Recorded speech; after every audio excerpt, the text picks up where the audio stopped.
Hey, what's going on, guys? It's Trek YT here, or Nick, back at it again with another brand new episode of the Inspiration series. Now, it's been quite a while since our last episode, and I feel like it's about time to bring this guy back because I feel like it's a very important way of teaching people how to build. It's a very good way of teaching people because that's kind of how I was taught how to build. I never really was a kind of a guy that go look out for tutorials and stuff like that. I really just enjoyed looking at other people's builds, like looking at this build. I think this build looks awesome. So that's kind of how I got into building because I really strive to build like stuff like this. Now, I haven't really tried to tackle something to this magnitude because it just takes so much time, but I like to do it on a sort of a smaller scale, and I think just building is just such a fun thing to do because it really lets you explore your creativity. So again, I think that inspiration is just a very good way of teaching people because you can look at other people's builds and then you can really branch off from the ideas that they have projected to you. So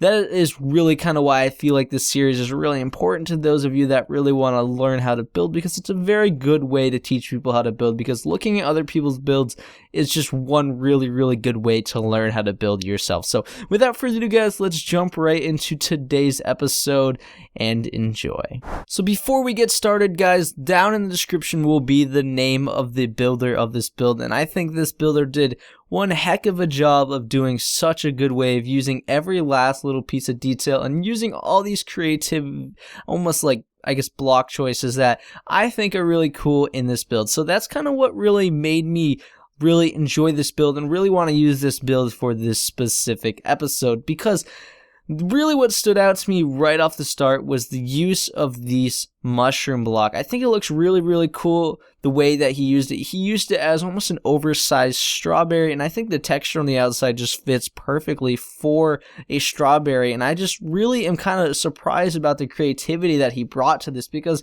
I would have never thought to use this block as a strawberry. I don't think very many people would have thought. I would have maybe thought to put like buttons or something on the outside as the seeds, but I think just the creative use of this block alone is what really drew my eye to this build in general. So looking at this build from a larger scale and just looking at the whole thing in general, it is such an immense build, and there's so many different pieces to this build that really bring it all together, and there's so many different techniques used that there's one real main reason why I picked this build besides that really creative block choice over there. Now, looking at these buildings, starting things off, these buildings are so over detailed that they look awesome. They're not over detailed in a way where it's cluttered and you don't really like looking at it because it's kind of a mess. These are over detailed in a way where it looks really good because all these blocks are complementing each other in their own way, and they're really creating, almost they're building off of each other, like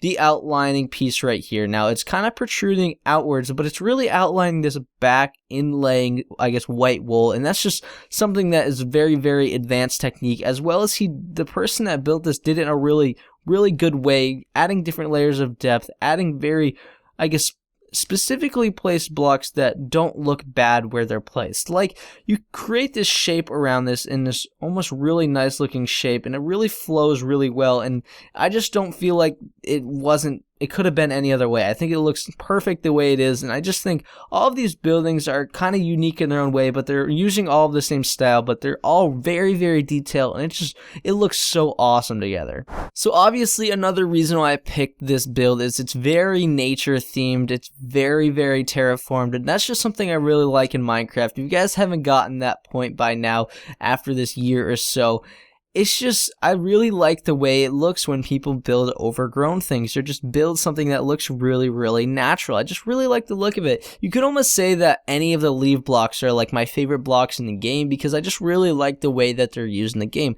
If you look at this wall in specific, so if this wall didn't have all the leaves on it, it'd be kind of bare. I mean, some people could say that it looks good, but I think just throwing the nature and the leaves over top of it, like overgrown vines and stuff like that, I think it just makes the wall, gives it a little bit more characteristic, and I just think it looks way better in my opinion. And that's, I guess, something that I take inspiration from a lot, is I really like to try to make spaces that are kind of dull and add some characteristic to it by just adding some sort of nature to it, or overgrownness to it to make the build just a little bit more interesting. The way that this was specifically used in this build, it just has so much flow to it. It just kind of flows down the landscape, flows all the way down to here, leads all the way into the river, and then the river adds some flow to it, and that flow is called movement, and that's a very artistic, I guess, term, but basically it makes your eye kind of just start here, look throughout the build, oh, there's some detail over there kind of thing, continue looking through all the movement, oh, there's a little bit of detail right there,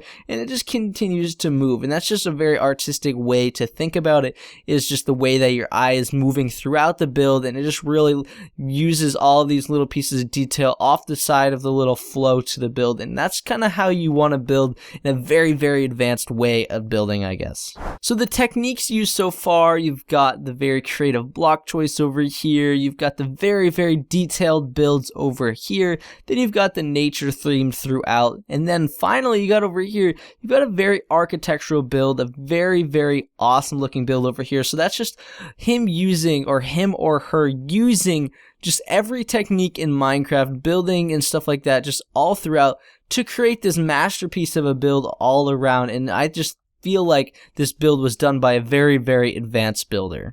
Looking at the architecture on this building specifically, if you go ahead and just imagine in your mind that this stone, I guess, stuff right here wasn't there, it would still look kind of good. It would still flow really well together. There's still a decent amount of layers of depth, and I think it would still look pretty cool. But just going that extra step and adding this, I guess, outline block, this focal block, this stone that really stands out from the sand texture. It's a very different color and texture to the sandstone in the background, and just makes this build kind of pop, and it gives this almost like a dressing around the outside of this entire build. And I think that just that's such an advanced thing to do. It's just, there's so many layers of depth in this one build right here that you could probably say there's probably 10 to 15, I don't know, probably 10 layers of depth or so in this one build. And I just think that's just such an advanced thing to do. And at the same time, it's not over cluttered. It looks pretty good, especially when you come from a distance. It just looks very, very awesome, very, very immense. And